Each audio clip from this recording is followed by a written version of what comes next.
বাসায় যদি শুধু ডিম আর টমেটো থাকে তাহলে এই রেসিপিটা তৈরি করে নিতে পারেন। আসসালামু আলাইকুম, কেমন আছেন সবাই? আশা করছি ভালো। হাজির হয়ে গেলাম খুবই মজার একটা রান্নার রেসিপি নিয়ে। আশা করছি আমার আজকের রেসিপিটি আপনাদের ভালো লাগবে। ভালো লাগলে একটা লাইক দিয়ে শুরু করবেন, আর যদি বেশি ভালো লাগে তাহলে ফ্রেন্ডস অ্যান্ড ফ্যামিলির সাথে শেয়ার করবেন। চলেন দেখে নেই কীভাবে রান্না করছি।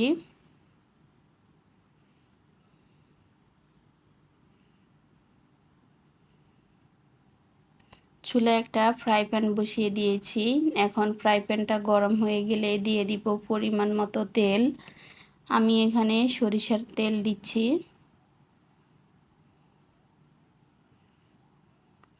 তেলটা গরম হয়ে গেলে দিয়ে দিব পেঁয়াজ কুচি, কাঁচামরিচ কুচি। আমি এখানে অনেকগুলো কাঁচামরিচ দিয়েছি। আপনারা যে যেমন ঝাল খান সেই পরিমাণে দিয়ে দিবেন। আমি এখানে কোনো শুকনা মরিচ ব্যবহার করব না। দিয়ে দিচ্ছি স্বাদ মতো লবণ, হলুদের গুঁড়ো। এখন ভালোভাবে নেড়ে ছেড়ে কিছুক্ষণ পেঁয়াজ মরিচটাকে ভেজে নিব।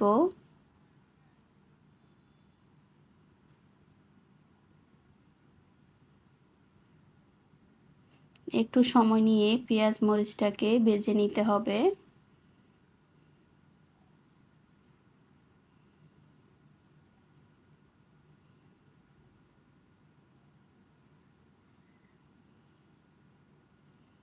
টমেটো আর ডিমের এই রান্নাটা এতটাই মজা হয় যে পরিবারের ছোটরাও কিন্তু অনায়াসে খেয়ে নেবে।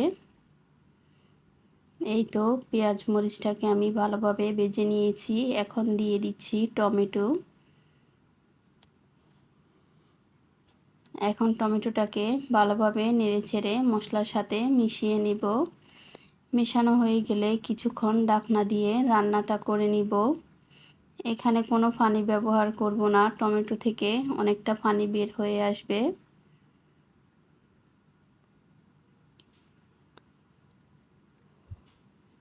এই তো কিছুক্ষণ রান্না করে নিয়েছি। এখন আবারও নেড়ে নিচ্ছি।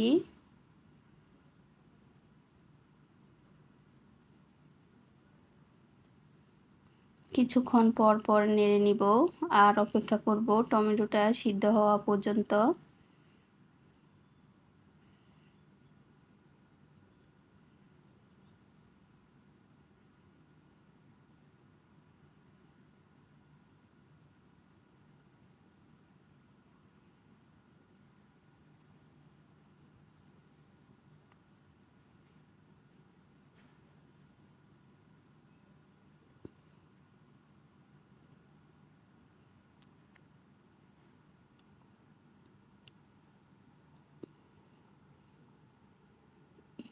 এই তো টমেটোটা প্রায় সিদ্ধ হয়ে গিয়েছে, আরও একটু সিদ্ধ করে নিব।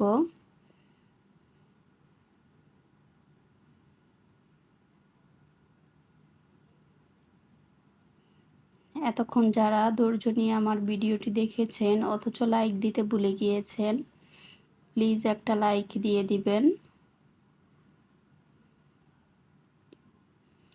আর রেসিপিটি কেমন হয়েছে সেটাও কমেন্টের মাধ্যমে জানাতে পারেন। এই তো টমেটোটা সিদ্ধ হয়ে গিয়েছে। এখন আমি দিয়ে দিব ডিম। এখানে আমি 2টা ডিম দিয়ে দিচ্ছি। এখন ডিমটাকে টমেটোর সাথে ভালোভাবে নেড়েচেড়ে মিশিয়ে নেব।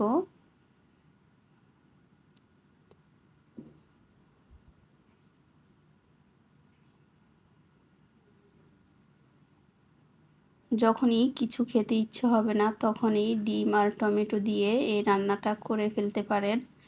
এটা কিন্তু খেতে খুবই ভালো লাগে। এই তো ভালোভাবে নেড়েচেড়ে মিশিয়ে নিয়েছি।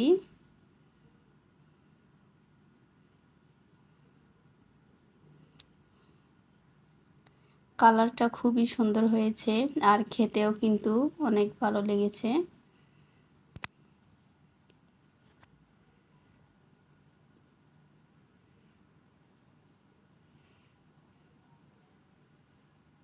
আমি আরও কিছুক্ষণ রেখে নামিয়ে ফেলবো।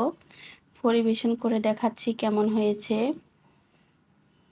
দেখা হবে অন্য কোনো ভিডিওতে। সেই পর্যন্ত সবাই ভালো থাকবেন।